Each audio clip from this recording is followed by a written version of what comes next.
Selamat malam, saya haturkan kepada Bapak Ibu peserta yang pada malam hari ini berkenan mengikuti webinar series Ngopise edisi ke-15. Dan tentunya yang saya hormati narasumber kita pada malam hari ini, Bapak Jimmy Febriadi, dan ada juga dari Pengawas Ketenagakerjaan, Dinas Tenaga Kerja dan Transmigrasi, Provinsi Jawa Tengah yang saya hormati Bapak Alkomi. Selamat malam Bapak Ibu sekalian.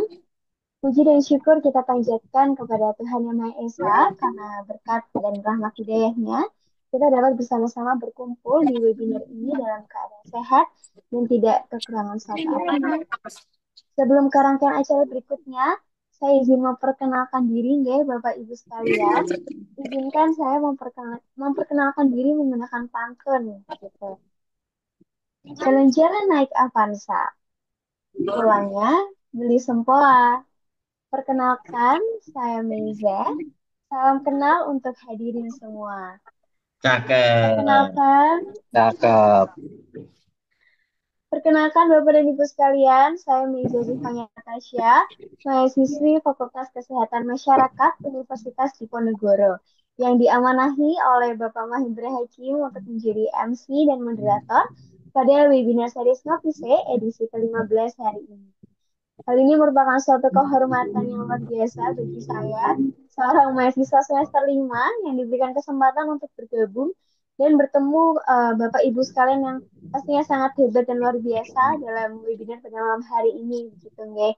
Apabila di webinar Ngopi edisi sebelumnya, Pak Mahendres selaku moderator menyebut diri beliau sebagai tukang laden gitu ya Bapak. Saya di sini izin untuk hadir sebagai asisten tukang laden gitu ya. Baik, dalam kesempatan ini tentu saya akan banyak belajar dari narasumber kita yang terhormat, pun dari Bapak Ibu sekalian yang nanti akan melakukan diskusi begitu ya, dan pastinya akan saya aplikasikan dan saya kombinasikan dengan ilmu-ilmu yang saya dapatkan di bangku perkuliahan. Sesuai dengan judul kegiatan kita, Ngopi Se atau Ngobrol Pintar seputar informasi ketenagakerjaan, kita akan bersama-sama membicarakan, belajar, berdiskusi terkait hal-hal aturan ketenagakerjaan, praktek hubungan industrial, dan pengembangan sumber daya manusia. Webinar Ngopi merupakan wadah sinergitas praktisi hubungan industrial mumpuni dan profesional, di mana selalu menghadirkan narasumber-narasumber yang berkualitas dan pasti ahli di bidangnya. Selama kurang lebih 2 jam ke depan, kita akan bersama-sama berdiskusi terkait financial planning yang dikemas secara hangat dan berkualitas. Yang tentunya isi materinya sangat relevan dengan situasi saat ini. Karena saya generasi Z, begitu ya, versi bahasa anak mudanya itu adalah daging banget gitu ya materi kita pada malam hari ini. Tema yang akan dibawakan pada webinar Ngopi kita pada malam hari ini adalah financial planning, strategi mengatur gaji dan literasi keuangan bagi pekerja atau buruh di tahun 2025. Mengulas secara singkat, Bapak Ibu, financial education atau pendidikan mengenai keuangan merupakan suatu kunci untuk memastikan bahwa manusia, terlepas dari pendapatan ataupun status sosial mereka, mampu menggunakan akses layanan keuangan secara efektif. Berdasarkan literasi yang saya baca dari website resmi ILO, sejak tahun 2006, ILO Global Program tentang Financial Education atau pendidikan keuangan telah terlibat dalam lebih dari 35 intervensi di seluruh dunia, membantu masyarakat yang kurang beruntung dan kurang terlayani dalam membuat pilihan keuangan yang tepat dan mengubah perilaku keuangan mereka untuk masa depan yang lebih baik. Program ini menangani dialog kebijakan dan peningkatan kapasitas di semua tingkatan, mulai dari tingkat mikro, meso, hingga makro. Salah satu bentuk pengaplikasian daripada program inovatif tersebut adalah program pelatihan literasi keuangan untuk AKP dan keluarga oleh ILO dan SPPI atau Serikat Pekerja Perikanan Indonesia bersama Indonesia Maritime Crewing Agent Association, di mana disebut program Akselerator 8.7, yakni program untuk mengatasi berbagai masalah mendesak yang dihadapi sektor perikanan. Salah satu tujuan program ini adalah untuk melindungi pekerja perikanan Indonesia dari risiko jebakan hutang. Selain daripada melindungi pekerja daripada jebakan hutang, inisiatif dari program ini akan menawarkan pendidikan manajemen keuangan yang komprehensif. Sangat menarik tentunya ya Bapak Ibu sekalian pembahasan kita pada malam hari ini. Dan sebelum kita bertransisi ke dalam pemaparan materi oleh narasumber kita, terlebih dahulu akan ada prolog atau pengantar materi ini yang akan disampaikan oleh Pengawas Ketenagakerjaan Dinas Tenaga Kerja dan Transmigrasi Provinsi Jawa Tengah yang akan disampaikan oleh Pak Alkomi yang pada malam hari ini juga sudah membersamai kita. Selamat malam Pak Komi. Selamat malam, Mbak Selamat Meisa. malam. Baik.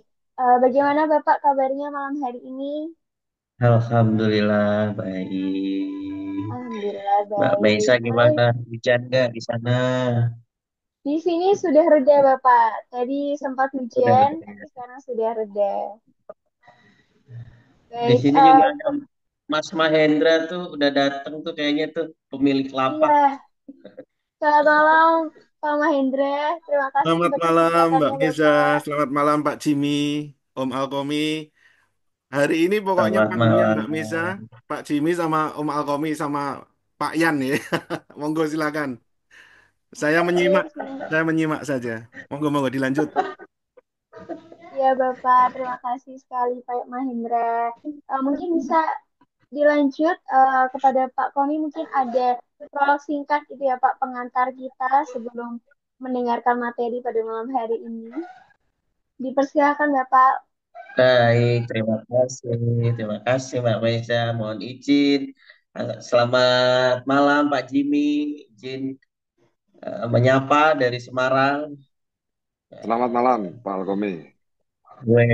Terima kasih ya Pak sudah menyempatkan untuk memberikan ya materi mengenai literasi keuangan yang tentunya saya menilai materi ini sangat baik untuk kita sampaikan juga kita sebarluaskan kepada para pekerja atau buruh di tempat kerja baik Pak Mahendra, Pak Yan, Bapak Ibu sekalian, mohon izin memperkenalkan diri. Nama saya Alkomi, ya, pengawas ketenagakerjaan pada Dinas Tenaga Kerja dan Transmigrasi Provinsi Jawa Tengah. Ya, Eh, pada malam hari ini saya memang secara khusus meminta kesempatan kepada Pak Mahendra selaku pengelola dari eh, grup HRD Ngopi C supaya saya punya nih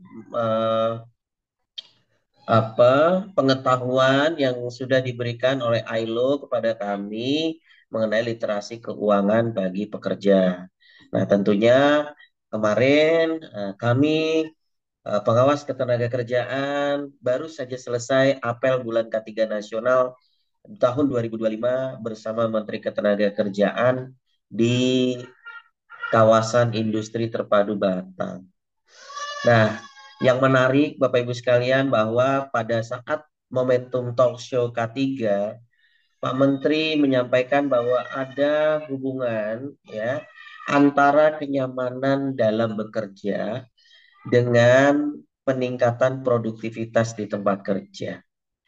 Nah, saya melihat bahwa ILO dalam hal ini concern terhadap edukasi keuangan bagi para pekerja, tentunya ini untuk meningkatkan kualitas kenyamanan di tempat kerja. Kenapa? Karena sebagaimana kita tahu bahwa pekerja-pekerja bukan hanya di Indonesia, tapi juga di seluruh dunia ini sudah uh, mengenal ya namanya yang pertama ada pinjaman online. Lalu ada juga judi online. Ada lagi kalau di daerah Jawa Tengah mungkin Paling ada pojok. namanya Bank Titil ya, Bank Titil atau Bank Plecit ya. Nah, ini yang biasa dialami oleh para pekerja buruh ketika gajian ya 5 jam habis gajinya. Nah, tentunya ini yang membuat eh, kondisi daripada pekerja buruh ini tentunya tidak ideal untuk melakukan pekerjaannya. Kenapa? Karena dalam kondisi yang tertekan. Nah, oleh sebab itu kita eh, dari ILO ya juga dari pengawasan ketenagakerjaan menginginkan agar para pekerja ini, teman-teman HRD, teman-teman owner, pimpinan perusahaan, memperhatikan juga literasi keuangan bagi para pekerjanya. Harapannya gaji yang diterima oleh para pekerja ini tentunya akan mencukupi kehidupannya bersama keluarganya setiap bulan, sehingga diperlukan pengelolaan yang baik dalam mengelola keuangan rumah tangganya. Mungkin itu awalan dari saya, Mbak Meiza. Eh, Mudah-mudahan Pak Jimmy berkenan untuk menyampaikan materi yang luar biasa ini, yang tentunya nanti di akhir saya harapkan ya bahwa terbuka peluang-peluang khususnya di Jawa Tengah untuk kita sebarluaskan secara langsung kepada pekerja buruh di tempat kerjanya Bapak Ibu sekalian. Nah, seperti itu kiranya saya kembalikan ke Mbak Meza. Wabillahi taufiq wal hidayah. Assalamualaikum warahmatullahi wabarakatuh. Waalaikumsalam warahmatullahi wabarakatuh. Waalaikumsalam. Terima kasih kepada Pak Komi. Benar dia seperti yang sudah disampaikan oleh Pak Komi bahwa gaji daripada karyawan itu juga mempengaruhi daripada produktivitas kerja karyawan itu sendiri ya. Jadi sangat penting adanya literasi keuangan gitu seperti materi yang akan kita sama-sama dengarkan pada malam hari ini. Baik, selanjutnya kita akan mendengarkan bersama-sama materi yang akan disampaikan oleh narasumber hebat kita. Namun sebelum itu, izinkan saya membacakan secara singkat CV daripada narasumber kita pada malam hari ini. Beliau adalah Bapak Jimmy Febriadi, pendiri dari Increase, Inclusive Creative Social Enterprise, juga salah satu pendiri DEC, Disability Empowerment Center Mitra Sejahtera. Beliau memiliki lebih dari 16 tahun pengalaman di bidang penelitian dan pengembangan ekonomi mikro berkelanjutan di Indonesia, khususnya bagi kelompok yang paling rentan, seperti kelompok disabilitas, masyarakat adat, migran, pasca bencana atau konflik, dan pedesaan. Juga menjadi fasilitator utama untuk program Active Citizen Social Enterprise pada British Council, pelatihan regional dan pelatihan utama untuk beberapa platform global organisasi perguruan internasional atau ILO, seorang Chief Executive Officer Increase, dan juga masih banyak lagi tentunya di sini ya untuk CV-nya deh Bapak. Banyak sekali juga mengikuti training berskala internasional seperti Climate Skills for Youth, lalu ada Just Transition Training dari ILO, lalu ada TOT, Start Your Business for Social Entrepreneur, ada Participatory Video and Most Significant Change, Result in Health dan Heart Netherlands. Untuk pengalaman kerja dari Bapak Jimin juga tidak kalah keren dan tidak perlu diragukan lagi Bapak Ibu sekalian. Dimulai dari tahun 2006 bekerja sebagai HRD dan GA Manager di PT Karunia Maha Perkasa Bandung, lalu menjadi Financial Management and Entrepreneurship Consultant Millennium Challenge Corporation United States of America pada tahun 2015 hingga 2016. Dan sekarang menjadi Master Facilitator Active Citizen Social Enterprise and Climate Skills British Council sekaligus founder dan Chief Executive Officer dari Increase. Dan pastinya masih banyak lagi penghargaan maupun prestasi-prestasi yang telah dicapai oleh Bapak Jimmy Febriadi. Baik, sepertinya semangat Bapak Ibu hadirin sudah semakin terpantik ya untuk mendengar materi kita pada malam hari ini terkait financial planning, strategi mengatur gaji dan literasi keuangan bagi pekerja atau buruh di tahun 2025. Sebelum itu saya izin untuk menyapa Bapak Jimmy pada malam hari ini. Selamat malam Bapak. Selamat malam, Mbak Meiza. Selamat malam. Bagaimana kabarnya Pak pada malam hari ini? Alhamdulillah, semangat apalagi lihat para peserta nih yang malam hari, tapi tetap semangat untuk ikut webinar Semangat. ini, Mbak Meiza. Yes, ya pastinya Bapak Jimmy semangat, tentunya kita juga semakin semangat gitu ya Bapak Ibu sekalian. Saat ini sedang berada di Cimahi atau di mana Bapak? Ya, lagi di Bandung, kebetulan Lagi lagi di ada Bandung. kegiatan dengan Kemnaker juga nih, Pak Koming, di Bandung, Pak. Oh, baik, siap. Mungkin tanpa berlama-lama gitu ya Bapak, kita bisa langsung saja memulai untuk mendengarkan bersama-sama materi kita pada malam hari ini. Kepada Bapak Jimmy Febriadi, waktu dan tempat kami persilahkan. Baik, Terima kasih Mbak Meiza. Terima kasih juga Pak Alkomi dan Pak Yan Wijayanto, tentunya Pak Mahendra, dan juga Bapak Ibu dimanapun berada, di belahan Indonesia dimanapun. Semoga dalam keadaan sehat, bahagia tentunya itu penting, dan sukses di Amin. 2025 ini. Amin. Assalamualaikum warahmatullahi wabarakatuh. Selamat malam semuanya. Waalaikumsalam warahmatullahi wabarakatuh. Waalaikumsalam. Baik, Mbak Meiza, kalau gitu saya mulai aja ya Iya, paparan Bapak. kita malam ini. Siap. Izinkan Bapak Ibu saya untuk berbagi tangkapan layar saya. Apakah sudah terlihat, Mbak Meiza? Sudah, Bapak. Sudah terlihat. Baik, Mantap. siap Pak Komi. Nah, Bapak Ibu, malam ini kita sama-sama akan diskusi tentang literasi keuangan, uang nih. Biasanya, biasanya ya ada dua hal nih yang bikin diskusi itu bikin menarik. Satu kalau kita ngobrolin tentang asmara, dan yang kedua kalau kita ngobrolin tentang uang. Meskipun ada berapa yang bilang ya, saya sering ini di awal itu selalu menekankan banyak sekali yang bilang uang itu nggak akan dibawa mati. Tapi kalau nggak punya uang, waduh rasanya setengah mati. Jadi di sini kita akan sama-sama diskusi dan juga memahami dan juga mengelola keuangan keluarga Bapak Ibu khususnya para pekerja atau buruh. Namun, sebagai disclaimer awal nih Bapak Ibu, sayangnya kita punya waktu terbatas. Jadi saya hanya akan bercerita tentang konsep besar, bagaimana sih kita mengelola keuangan itu, konsep besar mengenai strategi-strateginya. Namun sayangnya, kali lagi karena keterbatasan waktu dan juga ini pertemuan secara daring, kalau ada hal-hal detail atau hal-hal yang nanti belum jelas, itu dipersilahkan nanti pada saat sesi tanya jawab. Nah, sebelum saya masuk ke paparan, saya akan ngajak Bapak Ibu untuk berinteraksi dulu. Saya pengen ngajak survei kecil-kecilan Bapak Ibu. Jadi Bapak Ibu kalau sekarang pegang laptop, menggunakan Zoom ini menggunakan laptop, kemudian di sebelahnya ada HP, boleh Bapak Ibu scan barcode ini, scan kris ini, atau kalau menggunakan laptop, boleh masuk ke slido.com, kemudian masukkan 2462329. Kita survei kecil-kecilan dulu, hanya ada 3 pertanyaan. Silakan Bapak Ibu.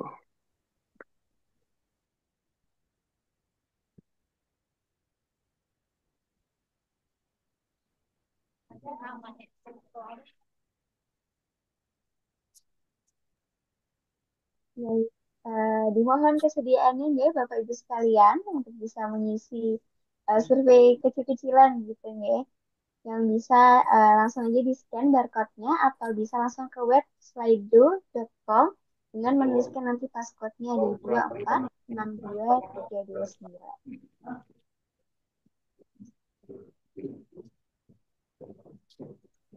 Oke, saya tampilkan nih layar hasil dari survei kita, polling kita.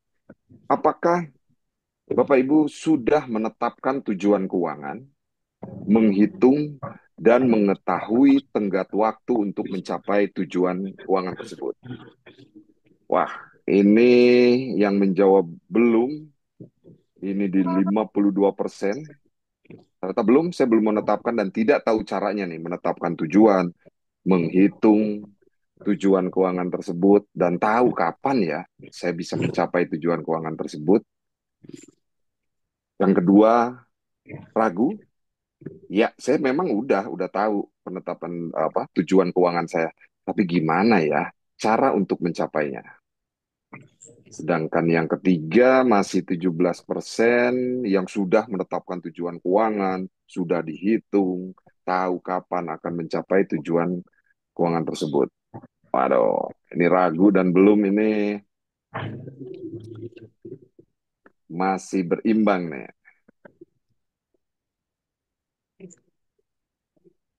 Oke. Ya, rata-rata ragu ya. Sudah tahu tujuan keuangannya, tapi bingung cara mencapainya. Oke. Sekarang polling pertanyaan kedua.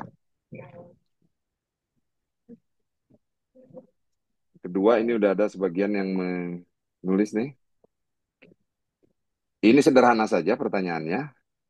Sudah bisa membedakan antara kebutuhan dan keinginan? Wush, 50%. Iya, saya tahu apa itu kebutuhan, keinginan. Bahkan sudah mempraktekkan. Wah, mantap. Ragu? Ya, saya tahu kebutuhan, keinginan, tapi belum saya praktekkan dalam pengelolaan keuangan saya. Sedangkan hanya 12% yang belum tahu perbedaan dan praktek antara kebutuhan dan keinginan. Oke, wah menarik ini nih.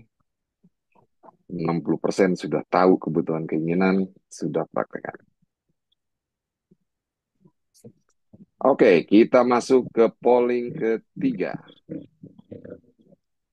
Ush, ini udah ada 3 yang isi.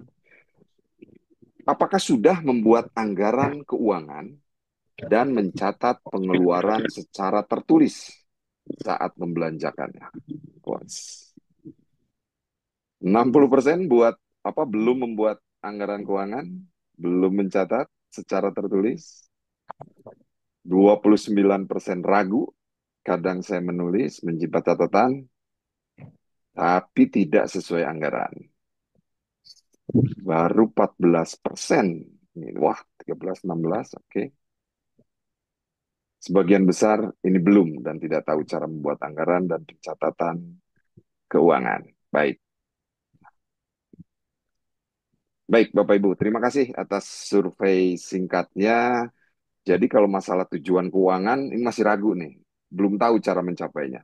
Sedangkan kebutuhan keinginan, sebagian besar ini sudah tahu. Tapi kontradiksinya, ketika kita berbicara anggaran, berbicara pencatatan keuangan, ini sebagian besar belum dilakukan. Oke, baik. Baik, kalau gitu kita lihat mengenai justifikasi Bapak Ibu, mengenai literasi keuangan. Nah, kita lihat nih latar belakang kenapa ya penting kok literasi keuangan. Karena menurut data OECD, Organization for Economic Cooperation and Development tahun 2023, bahwa nilai literasi keuangan Indonesia itu masih di angka 57, masih berada di bawah rata-rata dunia. Ini berdasarkan data dari OECD. Sedangkan menurut OJK, hasil dari Survei Nasional Literasi dan Inklusi Keuangan di 2024, indeks literasi keuangan nasional itu mulai meningkat ke angka 65,43% secara gabungan antara konvensional dan juga syariah. Nah, angka ini menunjukkan bahwa tingkat literasi keuangan nasional itu memang masih belum ideal di Indonesia ini. Terus kalau ditanya, emang literasi keuangan itu seperti apa sih? Jadi kalau kita bicara tentang pengetahuan keuangan, berbicara mengenai keterampilan, seperti tadi pertanyaan tadi, keterampilan itu berarti dia bisa membuat anggaran, membuat pencatatan, membuat rencana keuangan, itu keterampilan. Dan juga keyakinan yang mempengaruhi sikap dan perilaku kita. Jadi, pengelolaan keuangan itu bukan masalah pengetahuan saja, tapi adanya keterampilan dan keyakinan sehingga merubah sikap dan perilaku kita terhadap pengambilan keputusan dan juga pengelolaan keuangan yang tentunya targetnya adalah kesejahteraan keuangan masyarakat. Jadi kalau kita bicara literasi, bicara pengetahuan, keterampilan, dan perubahan sikap. Sekali lagi disclaimer, sayangnya dalam webinar ini kita hanya diskusi mengenai masalah pengetahuan saja, teman-teman. Sedangkan untuk masalah keterampilan dan perubahan sikap, itu akan nanti di akhir slide kita akan lihat sama-sama bagaimana sih supaya Bapak Ibu bisa terampil dan ada kesadaran bahwa penting melakukan pengelolaan keuangan. Nah, sedangkan kalau kita bicara inklusi, ini memang sudah cukup tinggi di 75%. Inklusi berkaitan dengan produk atau layanan dari sektor keuangan. Apakah masyarakat sudah mengakses produk dan layanan tersebut sesuai dengan kebutuhan dan kemampuannya. Ini data dari OJK terkait dengan literasi keuangan dan juga inklusi keuangan. Nah, latar belakang selanjutnya ini ada data yang menarik, Bapak Ibu. Ini saya ambil dari Ernst Angel. Jadi ada sebuah penelitian dan juga ada sebuah studi dari Pew Charitable Trust. Ini ada hal-hal menarik. Ini kaitannya dengan hubungan antara pendapatan dan juga pengeluaran. Jadi, kalau ini semakin kanan ini pendapatan bulanan, maaf, sedangkan ke atas itu adalah pengeluaran. Ternyata, berdasarkan studi tersebut, semakin besar pendapatan, pengeluaran pun itu semakin besar, semakin tinggi. Jadi kalau misalnya boleh saya mengutip sebuah quotes, mengelola keuangan itu bukan tentang berapa besar pendapatan Anda, tapi seberapa bijak Anda mengatur pengeluaran. Karena ini berdasarkan studi ini. Jadi mau berapapun pendapatannya, kadang-kadang itu dibarengi dengan pengeluaran. Apakah itu dari perubahan gaya hidup, misal, waduh, gaji saya mulai naik nih, ah, ganti HP yang lebih canggih, padahal misalnya HP lama masih bisa digunakan. Wah, gajinya ada kenaikan gaji lagi, pendapatan nambah lagi, wah, ganti motor yang lebih gaul, padahal motor lamanya masih bisa digunakan. Atau biasa makan misalnya di warteg atau apa, gaji naik, aduh ini restoran nih yang mewah. Itu ternyata mempengaruhi pengeluaran, bisa dari gaya hidup atau pola-pola konsumtif lainnya. Ini berdasarkan studi ya, Bapak Ibu. Nah, menyikapi ini, tentunya perlu ada sebuah literasi keuangan. Jadi kalau kita ngambil kata kuncinya, literasi keuangan, ulang kembali, kemampuan untuk memahami dan menerapkan konsep dasar keuangan, supaya keputusan-keputusan yang Bapak Ibu lakukan dalam sebuah keluarga itu, keputusannya itu bijak atau tepat. Sedangkan kalau secara teori sebetulnya sederhana Bapak Ibu mengenai literasi keuangan itu. Komponen utamanya ada perencanaan keuangan, ada bagaimana membuat keputusan keuangan yang cerdas, dan juga bagaimana mengelolanya. Jadi yang pertama, bagaimana merencanakannya, bagaimana membuat keputusan, dan nanti implementasi dalam keseharian, bagaimana mengelola keuangan tersebut. Mengapa ya literasi keuangan penting? Lah, duit-duit saya dapat capek-capek kerja, bebas dong. Uang saya mau digunakan untuk apa? Untuk hiburan, untuk healing, balik lagi. Itu Bapak Ibu nggak salah. Jadi intinya mengelola keuangan itu bukan berarti kita jadi pelit, bukan berarti kita jadi tersiksa. Waduh, harus dikelola keuangan nih. Biasa saya makan sehari 3 kali. Udah deh, makan sekarang 3 hari sekali. Bukan mengenai itu. Tapi manfaat literasi keuangan, pertama, saya yakin Bapak Ibu punya tujuan keuangan. Apakah sekarang misalnya anak-anaknya punya cita-cita untuk masuk ke tingkat pendidikan yang lebih tinggi, masuk kuliah, butuh biaya. Punya mimpi misalnya untuk memasukkan anak sekolah lebih tinggi. Punya mimpi bangun rumah, beli rumah, renovasi rumah, mungkin ada mimpi ibadah, naik haji, umroh, ada tujuan-tujuan keuangan, atau punya tabungan hari tua, pensiun, punya tujuan-tujuan keuangan. Itu yang bisa jadi motivasi kita, sehingga bagaimana kita bisa mengelola keuangan sejak dini. Tujuan keuangan, mencapai tujuan keuangan. Kemudian selanjutnya manfaat selanjutnya. Nah, ini yang tadi Pak Alkomi sebutkan nih. Tingkat kenyamanan bekerja itu mempengaruhi produktivitas bekerja. Tingkat kenyamanan bekerja pun dipengaruhi oleh kondisi keuangan, kondisi keluarga. Ini berdasarkan studi lagi. Tingkat prahara rumah tangga bahkan sampai ke perceraian, 40% itu disebabkan oleh ekonomi dan keuangan. Jadi, mengapa literasi keuangan penting? Bisa mengurangi stres finansial, sehingga bisa meningkatkan kualitas hidup yang lebih baik. Itu manfaat yang kedua. Selanjutnya, literasi keuangan bisa membantu mengelola dan mengendalikan keuangan secara efektif. Itu yang dibilang tadi.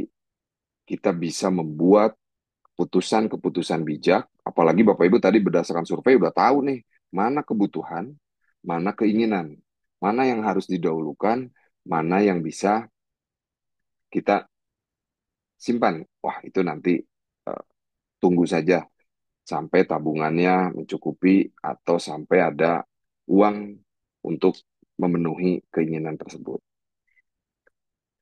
Nah, kalau kita bicara konsep utama dalam literasi keuangan, ada empat. Yang pertama, perencanaan tadi sudah disebutkan, membuat rencana bagaimana akan membelanjakan dan juga menabung. Rencana itu bisa rencana bagaimana ya mencapai tujuan keuangan tersebut. Gimana ya supaya 3 tahun lagi, misalnya, anak saya bisa masuk kuliah dengan biaya sekian. Berapa yang harus saya sisihkan dari sekarang? Kemudian juga rencana ketika kita buat pos-pos pengeluaran, bikin anggaran. Oke, bulan ini pendapatan saya sekian. Apalagi untuk pekerja dan buruh yang sudah punya gaji setiap bulan yang lebih bisa diprediksi, oke, bulan ini saya dapat sekian. Dari penghasilan tersebut, berapa ya yang akan saya sisihkan untuk tabung dan berapa yang akan dikeluarkan untuk kebutuhan sehari-hari. Kan, transportasi, komunikasi, listrik, dan lain-lain. Kemudian, oke, kami pun punya keinginan. Berapa ya yang dibudgetkan, dianggarkan untuk misalnya traveling kah, atau jalan-jalan sama keluarga kah, dan berapa ya sisa saldo dalam keuangan saya. Itu buat perencanaan kita. Kemudian, tabungan. Sisih, bukan sisa. Menyisihkan uang, pertama untuk capai tujuan keuangan kita, mimpi-mimpi kita, atau ada untuk keadaan-keadaan darurat. Itu terkait dengan tabungan. Atau bahkan sudah ada beberapa, wah kayaknya saya investasi deh, menggunakan uang supaya saya ada pendapatan tambahan selain saya mendapatkan penghasilan dari bekerja, sehingga ada passive income misalnya. Dan yang keempat, nah ini pengelolaan utang. Bagaimana ya cara mengelola supaya tidak terlilit hutang dan gagal bayar? Atau kalau misalnya Bapak Ibu sudah terjadi nih, sudah punya utang, gimana ya bisa melunasi utang tersebut secara tanggung jawab? Ini konsep utama dalam literasi keuangan. Perencanaan, simpanan, tabungan, investasi, dan juga pengelolaan utang. Nah, perencanaan keuangan. Ketika kita akan membuat perencanaan keuangan, Yang pertama biasa dilakukan, apa tujuan keuangan Bapak Ibu semua? Harus punya dulu tujuan keuangan. Saya akan ngutip sebuah peribahasa, jika seseorang tidak tahu pelabuhan mana yang dituju, maka tidak ada angin yang akan membantunya. Ini saya kutip dari Seneca. Jadi intinya, seperti yang tadi sudah disebutkan di awal, tujuan keuangan setiap keluarga kadang-kadang berbeda-beda, Pak. Makanya di sini saya nggak akan menyebutkan secara angka pasti, oh dari penghasilan 30% digunakan untuk kebutuhan, 20% untuk menabung, 10% untuk sosial. Saya tidak akan menyebutkan angka-angka proporsi tersebut karena kondisi setiap keluarga itu berbeda. Tujuan keuangannya berbeda. Mungkin keluarga kecil, anak-anaknya masih kecil, sekolah masih lama, mungkin tujuan keuangannya fokus prioritas kepada, "Udah deh, daripada ngontrak, kita beli rumah, coba kita hitung berapa biaya yang dibutuhkan, dan lain-lain." Atau keluarga misalnya anaknya sudah besar, aduh, ini prioritas ntar lagi anak kita masuk kuliah, berarti ada prioritas. Atau kayaknya tujuan saya ntar lagi pensiun pengen punya bisnis. Atau kendaraan kah, atau jalan-jalan kah, atau ibadah. Yang penting ada tujuan keuangan, Bapak Ibu. Itu penting untuk kita lakukan di awal, kita punya mimpi, punya tujuan keuangan, sehingga arah dari pengelolaan keuangan kita bisa tepat sasaran, dan tentunya jadi motivasi kita juga untuk melakukan pengelolaan keuangan dengan istiqomah. Nah, gimana ya? Sekarang kita tahap awal ini membuat rencana keuangan. Setelah kita tahu tujuan keuangan kita buat rencana keuangan kita, ada beberapa tahapannya. Tadi sudah disebutkan, tetapkan tujuan keuangan, ada jangka pendek, jangka panjang. Karena kan mungkin kita punya tujuan keuangan nggak hanya satu. Pengen punya rumah, pengen naik haji, pengen beli mobil, pengen punya uang untuk biaya kuliah, tapi tidak semua orang punya keistimewaan bisa mencapai tujuan keuangan tersebut dalam waktu bersamaan. Tentunya kita buat rencana jangka pendek, jangka panjang, dan mana prioritas dari tujuan keuangan tersebut. Yang kedua, bagaimana kita bisa memantau, mengontrol pendapatan dan pengeluaran.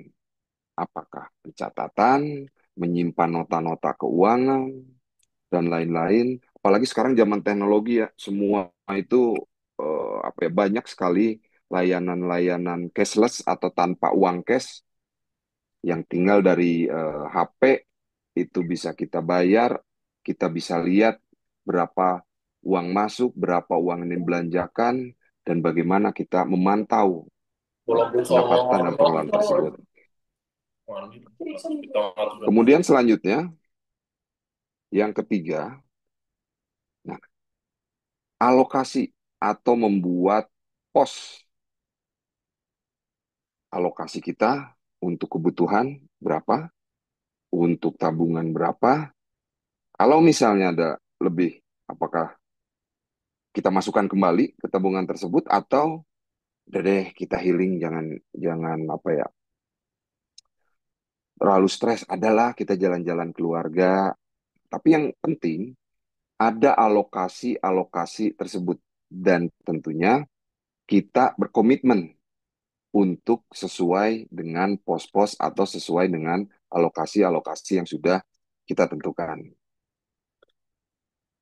Dan lagi, ketika kata istiqomah, memantau dan menyesuaikan anggaran secara rutin. Ketika kita sudah bikin nih, oke, alokasi untuk kebutuhan, makan, dan lain-lain sekian, untuk jalan-jalan keluarga sekian, kita bisa lihat, waduh, ini ada over budget nih. Bagaimana ya? Dalam 1 bulan itu nggak melebihi anggaran, terpaksa ada pos lain yang kita kurangi.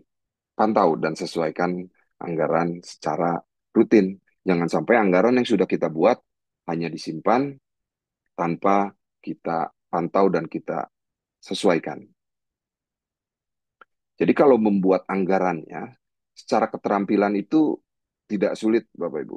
Tapi sekali lagi, bagaimana komitmen kedisiplinan kita untuk selalu memantau pos-pos itu, apakah sudah eh, sesuai atau ini berlebih, sehingga kita bisa lakukan penyesuaian di pos-pos lainnya. Nah, kemudian ini menarik nih, ada masalah nabung. Mengapa menabung itu penting ya Bapak Ibu? Untuk mencapai tujuan keuangan. Dan yang kedua, kalau ada kejadian-kejadian darurat, anak sakit, oh udah itu udah di cover asuransi, bagus. Ada kejadian tiba-tiba mobil rusak, motor rusak, sedangkan itu dipakai sehari-hari untuk apa? Bekerja misalnya, perluan produktif, atau ada hal-hal lainnya yang tidak terduga. Meskipun ini amit-amit, amit-amit, Bapak Ibu, semoga tidak ada kejadian-kejadian darurat, tapi tentunya tetap kita butuh ban serep. Sama halnya seperti mobil. Ketika ditanya berapa sih ban mobil itu ada berapa? Yang jawab 4. Boleh Bapak Ibu periksa, ban mobil itu ada 5. Satunya itu adalah ban serep. Lah kenapa sih harus ada serep? Kan belum tentu ban kita bocor. Itulah yang disebut dengan darurat. Sama halnya dengan tabungan juga ada dana darurat. Yang syukur-syukur nggak kepake, bisa kita simpan kembali. Tapi kalau ada kejadian tidak terduga, minimal kita ada serep. Nah, tipsnya, utamakan nabung sebelum melakukan pengeluaran. Sisih, jangan sisa. Berapapun angkanya. Karena ada juga yang bilang, waduh, ini untuk kebutuhan sehari-hari aja udah kurang, gimana kami bisa menabung? Nabung itu bukan masalah besar kecilnya, tapi ini masalah disiplinan. Dan yang kedua, tipsnya adalah menabung di tempat yang aman. Jadi menabung di tempat yang aman ini bukan berarti menabung di jelas kalau misalnya di lembaga keuangan yang dijamin oleh LPS, lembaga penjamin simpanan itu paling aman, tapi bukan hanya dari sisi aman dari sisi simpanan, tapi aman dari nafsu kita juga. Jadi aman itu bisa tempatnya yang aman atau tidak mudah kita jangkau. Karena kalau mudah kita jangkau, kadang-kadang ya manusiawi ya, ada di melihat kita ada diskon, ada tren, ada yang lain. Waduh, ini mumpung uangnya ada, beliin aja. Sedangkan itu kan kita simpan untuk dana darurat atau untuk mencapai tujuan keuangan kita. Usahakan tidak mudah dijangkau, Bapak Ibu. Itu kaitannya dengan masalah menabung. Kemudian, ada juga mengenai masalah investasi. Meskipun ini terkait dengan masalah profil Bapak Ibu semua, kaitannya dengan seberapa besar sih pengambilan risiko Bapak Ibu ketika akan melakukan investasi.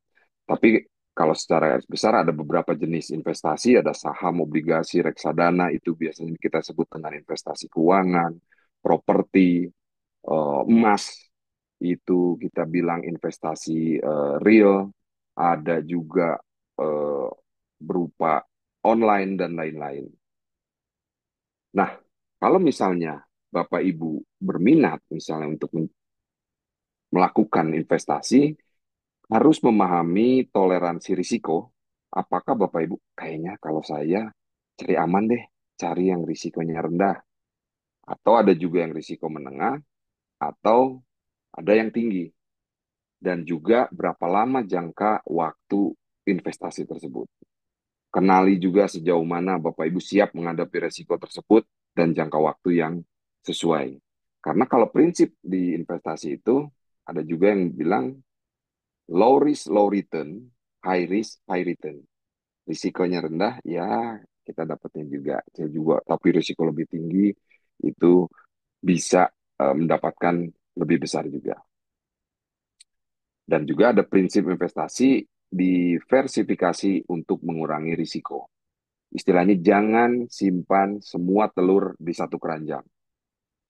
Kita untuk mengurangi risiko, misalnya bisa simpan di beberapa tempat atau jenis yang Bapak Ibu sudah pahami. Ini untuk dasar-dasar investasi. Nah, ini terkait dengan masalah utang. Banyak sekali kawan-kawan kita terlilit hutang, gagal bayar, dan bahkan itu mempengaruhi psikis, stres, bahkan lebih parahnya banyak tingkat bunuh diri gara-gara utang. Banyak prahara rumah tangga gara-gara utang. Bagaimana sih mengelola dan mengurangi utang? Ini ada strategi pengelolaan utang. Utang itu bagaimana ya kita memitigasi risiko, mencegah sebelum gagal bayar terjadi, dan juga bagaimana dan apa yang harus dilakukan ketika itu sudah terjadi. Nah, strategi pengelolaan utang, kalau misalnya Bapak Ibu ada beberapa utang, itu prioritaskan pelunasan utang yang punya bunganya itu tinggi, Bapak Ibu. Prioritaskan. Kemudian, kita buat rencana pelunasan utang secara sistematis. Jadi, berapa misalnya cicilan kita per bulan, ketika membuat anggaran, itu kita prioritaskan utang-utangnya sehingga dari situ berapa untuk kebutuhan, keinginan, waduh, nggak cukup nih keinginan, udah deh, kita prioritaskan untuk mengurangi utang kita dulu. Nah ini, menghindari terlilit utang dan gagal bayar juga, baiknya gunakan pinjaman secara bertanggung jawab. Bagusnya pinjaman itu pinjaman produktif, bukan pinjaman konsumtif. Hindari meminjam uang yang nggak perlu dan pembelian secara impulsif. Jadi katanya ketika masalah hutang, kita harus berpikir secara rasional, bukan secara emosional. Apalagi zaman teknologi sekarang, hanya menggunakan jari saja kita bisa membeli barang dengan mudah, dan juga tanpa punya uang pun kita bisa menggunakan misalnya layanan-layanan kredit. Nah ini balik lagi, masalah perilaku, masalah sikap dengan kemudahan yang ada, satu sisi itu memberikan hal-hal positif, tapi satu sisi kayak apa ya, uh, dua sisi mata uang, satu sisi apabila tidak bertanggung jawab dan membeli dengan emosional dan pembelian impulsif, itu hati-hati bisa mempengaruhi apa ya, pengelolaan keuangan kita dan tentunya nanti bisa bikin stres. Nah, jadi intinya kalau membangun kesejahteraan keuangan seiring waktu, strateginya nyisikan uang secara teratur untuk diinvestasikan, tingkatkan pendapatan melalui pengembangan karir dan sumber pendapatan tambahan, dan perencanaan. Menetapkan tujuan keuangan yang jelas dan capai secara bertahap dengan disiplin. Simpulannya, Bapak Ibu, literasi keuangan itu memberdayakan diri kita atau keluarga untuk membuat keputusan keuangan yang tepat, bisa mencapai stabilitas keuangan, dan tentunya mengurangi stres keuangan. Nah, tapi yang saya sebutkan dari awal sampai sekarang, itu konsep besar, itu teorinya Bapak Ibu. Sekali lagi, kalau kita bicara literasi, bukan hanya soal pengetahuan, ada keterampilan, dan juga ada perubahan sikap, itu yang sangat penting. Jadi pertanyaannya, terus bagaimana dong kita lakukan? Ya, kita sudah tahu teorinya seperti tadi, Penting, betul, perencanaan. Penting pengelolaan. Penting bagaimana memitigasi risiko dari hutang. Oke, ada peluang untuk investasi. Penting untuk menabung. Tapi bagaimana caranya? Nah, di sini saya akan menjelaskan kilas mengenai program yang tadi sudah disebutkan juga oleh Pak Alkomi. Salah satu tools, salah satu alat yang dikembangkan oleh ILO, oleh International Labour Organization, melalui program Financial Education di Jenewa, Swiss, dan dikembangkan oleh International Training Center, ITC, yang berada di Turin, Italia, itu melihat bahwa pentingnya edukasi keuangan keluarga, sehingga membuat sebuah pelatihan keuangan keluarga. Jadi di ILO di Divisi Financial Education, Social Financial Education, ada namanya edukasi keuangan keluarga. Jadi produk pelatihan untuk meningkatkan pengetahuan dan penyadaran pentingnya mengelola keuangan serta keterampilan membuat rencana keuangan keluarga. Terus dalam pelatihan ini apa sih tujuannya? Jadi tujuannya ketika peserta mengikuti pelatihan tersebut, di akhir pelatihan, nanti peserta pelatihan akan pertama memahami pentingnya bagaimana menetapkan sasaran keuangan, bagaimana mengantisipasi biaya tak terduga, memanfaatkan pinjaman untuk kegiatan produktif, dan juga kita belajar mengenai dampak gagal bayar, menabung, serta asuransi. Kemudian mampu membuat, tadi memahami pengetahuan. Terus keterampilannya ada, mampu membuat sasaran keuangan, bisa bikin anggaran, bikin rencana tabungan. Dan perubahan sikap lebih bijak dan terampil mengoptimalkan keuangan untuk mesejahterakan keluarga. Ini tujuan pelatihan dari edukasi keuangan keluarganya ILO yang dikembangkan oleh ILO. Nah, bahkan tadi Mbak Meza udah nyebutkan juga ya, Mbak, lebih dari 30 negara program ILO untuk edukasi keuangan saat ini. Ini dengan berbagai macam target. Ini ada di benua Amerika, kemudian di Afrika, Filipina, Indonesia, dengan target-target spesifik. Ada misalnya pengelolaan keuangan untuk anak muda, pengelolaan keuangan untuk pekerja, pengelolaan keuangan untuk pekerja migran, itu ada lagi. Ini tools-tools ini disesuaikan dengan sektor-sektor sehingga studi kasus yang nanti diberikan itu relevan dengan para peserta yang mengikuti pelatihan tersebut. Nah, ini sebagai contoh buku panduan, buku pegangan yang ada di ILO. Ini ada beberapa negara, ada di Filipina, ada di Thailand, ada juga di Argentina, kemudian juga ada di Timur Tengah. Sedangkan di Indonesia ada edukasi keuangan untuk para pelaku usaha mikro. Pelaku usaha mikro pun ada untuk sektor, misalnya sektor pertanian, rumput laut, ada sektor untuk perikanan, untuk anak buah kapal, nelayan, dan lain-lain. Ada juga edukasi keuangan untuk pengusaha mikro, kecil, dan informal di sektor peternakan. Dan juga ada edukasi keuangan bagi para pekerja di bawah Project Digital Wages Promise to Impact ILO. Jadi nanti para peserta pun akan mendapatkan buku panduan ini untuk pegangan para peserta. Nah, materi pelatihan apa saja sih yang nanti diberikan? Ini bisa disesuaikan dengan kebutuhan Bapak Ibu semua.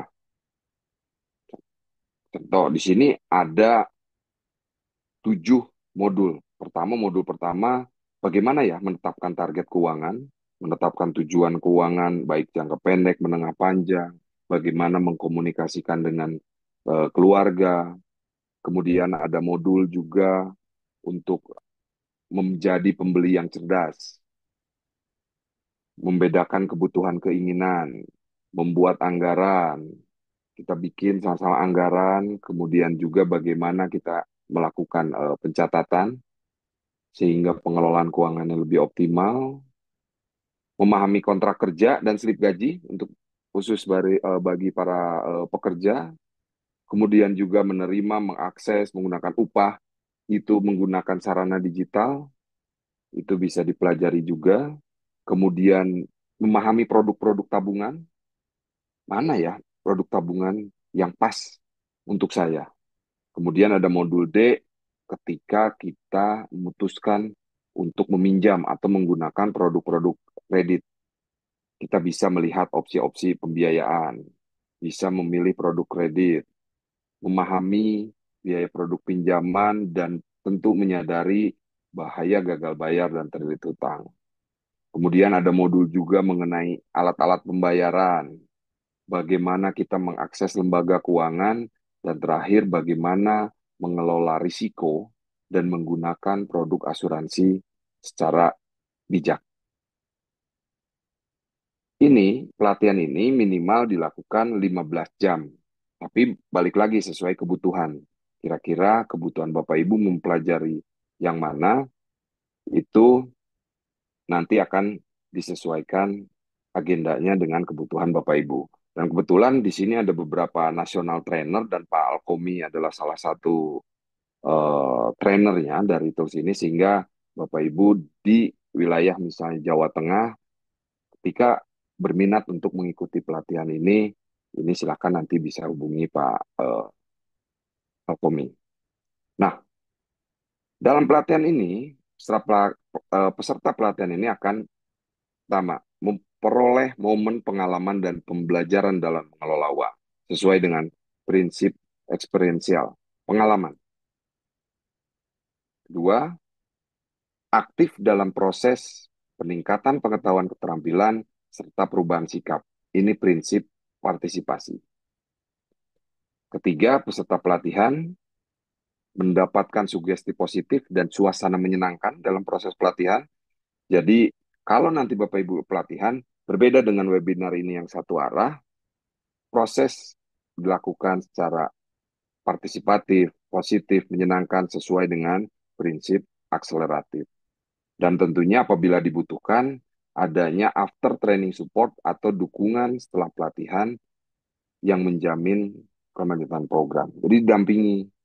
Jika misalnya pelatihan bikin anggaran, nanti didampingi bagaimana ya membuat anggaran yang baik, bagaimana kita tetap sesuai pada anggaran kita, pencatatan, dan lain-lain. Nah, bagaimana peserta-peserta kita berlatih? Ini kita lakukan diskusi, ada kerja kelompok dan latihan, ada permainan peran, ada studi kasus, Bapak Ibu, studi kasus sesuai dengan sektor Bapak Ibu. Sektor pekerja, studi kasus yang itu berkaitan dengan eh, pekerja atau penerima upah. Jadi, metodologi yang kita gunakan, metodologi partisipatif. Serius, tapi santai. Kita buat kelas secara menyenangkan, banyak permainan-permainan, yang dari permainan tersebut, selain untuk menyegarkan suasana, tentunya ada pembelajaran-pembelajaran yang kita ambil dari permainan tersebut. Itu saja, Bapak Ibu. Sekali lagi, mohon maaf, hanya memberikan konsep gambaran besarnya, hanya dari sisi pengetahuan.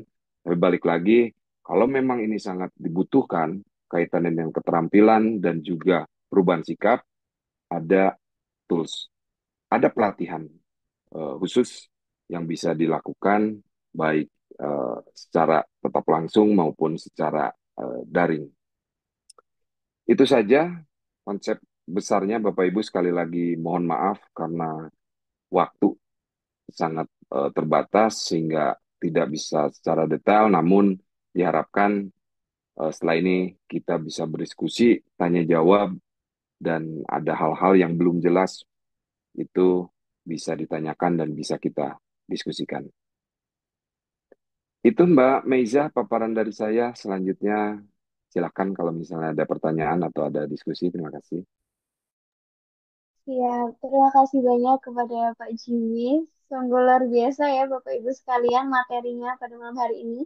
Saya sebagai mahasiswa saja ini sangat mendapatkan insight-insight yang baru begitu Bapak, dan pastinya akan menjadi note tersendiri bagi diri saya sendiri, terutama karena generasi Z zaman sekarang ya Bapak, yang istilahnya ini FOMO sukanya terhadap kehidupan-kehidupan di sekitarnya. Jadi sangat susah untuk bisa mengelola keuangan gitu. Tadi juga sempat disinggung ya Bapak terkait adanya pelatihan pengelolaan keuangan untuk anak muda. Menurut saya tuh hal yang sangat penting gitu ya, supaya bisa diterapkan untuk teman-teman generasi Z tentunya di zaman-zaman ini. Baik, terima kasih Bapak sekali lagi untuk pemaparan materinya. Mungkin sesi selanjutnya akan dibuka sesi tanya jawab atau diskusi. Saya izin membacakan yang ada di kolom komentar terlebih dahulu. Bentar.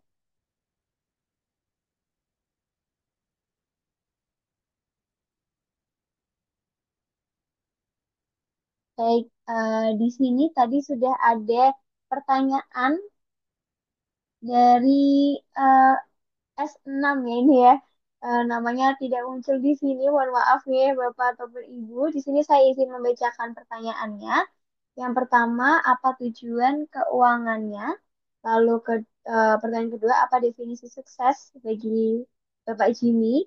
Lalu berapa total harta dan aset yang Bapak miliki? Bagaimana proses Bapak bisa mencapai hal tersebut? Ada tantangan apa saja yang pernah dialami? Mungkin apakah langsung bisa dijawab Bapak, atau saya bacakan terlebih dahulu pertanyaan-pertanyaan? Boleh, boleh. Bisa satu-satu ya, Mbak Meiza. Oh, satu-satu. Ya, siap. Berarti mungkin untuk pertanyaan dari yang eh, S6 ini bisa dijawab terlebih dahulu. Dipersilakan, Pak.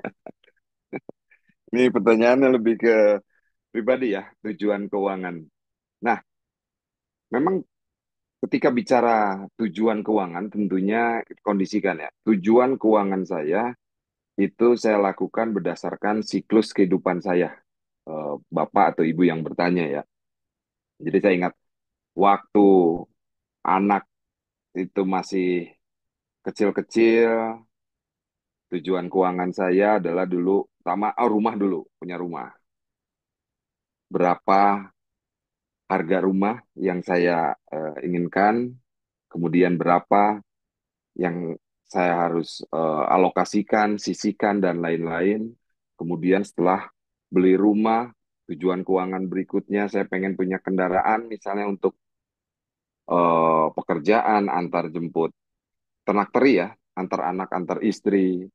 Kemudian, alhamdulillah, beli mobil, kemudian aset, misalnya kalau saya aset di properti, saya lebih suka menginvestasikan uang saya di eh, investasi real. Itu saya beli rumah lagi. Kemudian kalau ditanya sekarang tujuan keuangan saya adalah karena dalam beberapa tahun belakang, tahun ini tuh anak saya masuk ke kuliah. Anak kedua saya masuk ke SMA. Itu tujuan keuangan saya, bagaimana saya bisa mencapai anak saya punya biaya untuk masuk kuliah. Kemudian yang kedua tuh apa? Definisi sukses. Definisi sukses menurut Bapak Jimmy seperti apa, begitu, Pak? Ya, ya, ya. Nah, tentunya kalau kita bicara sukses, setiap orang berbeda-beda ya. Karena kalau saya sih percaya bahwa setiap hasil yang diraih itu harus harus smart ya, harus spesifik. Apa dulu misalnya sukses? Oh, saya sukses ketika saya punya dua rumah, satu mobil, anak kuliah. Ada juga yang bilang saya sukses ketika bermanfaat untuk orang lain. Bermanfaatnya seperti apa? Oh, ketika saya bisa memperkerjakan 10 staff, 10 karyawan, 10 pekerja, 20. Itu saya percaya kita harus hal-hal itu harus smart ya, harus spesifik, harus jelas, harus measurable, terukur, achievable dapat dicapai, realistis dan time bound. Kalau saya sih mendefinisikan sukses itu harus smart, ya, Pak. Kemudian total harta aset yang saya miliki. Ya, saya nggak akan bicara rupiah, tapi kalau misalnya dari sisi eh, aset, ya alhamdulillah ya ada eh, 2 rumah, kemudian kantor, kemudian kendaraan ya, mobil dan motor dan tabungan yang nggak akan saya sebutkan angkanya dan bagaimana proses bisa mencapai tersebut, yaitu kita usahakan untuk disiplin bagi pos-pos kebutuhan, pos keinginan, berapa yang disisihkan, berapa yang diinvestasikan.